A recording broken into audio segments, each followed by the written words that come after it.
আসসালামু আলাইকুম।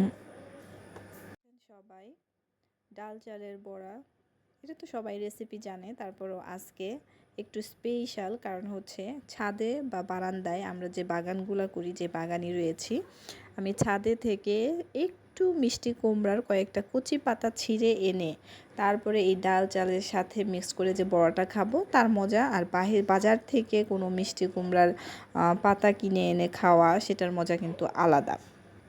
তো আর বেশিরভাগ হচ্ছে মিষ্টি কুমড়ার পাতা কিন্তু বাজারে কিনতেও পাওয়া যায় না, লাউ পাতা পাওয়া যায়। সেখানে আপনার নিজের গাছে থেকে 4-5টা পাতা পেড়ে এনে এইভাবে আপনি বড়া খাবেন, তার মজা কিন্তু আলাদা। তো আপনারা তো জানেনই, ডাল চাল ব্লেন্ড করে সেখানে কাঁচামরিচ দিয়েছিলাম, পেঁয়াজ রসুন সব দিয়ে ব্লেন্ড করে নিয়েছি। তারপরে হচ্ছে সেখানে হলুদ মরিচ, তারপরে গরম মশলা সব কিছু মিক্সড করে তারপরে যে পাতাটা দেখতে পাচ্ছেন, এই পাতাটাতে আমি হালকা লবণ দিয়ে পানিটা ঝরিয়ে নিয়েছিলাম চিপে, যার কারণে ওইটা হচ্ছে অনেক ঝরঝরে হয়েছে।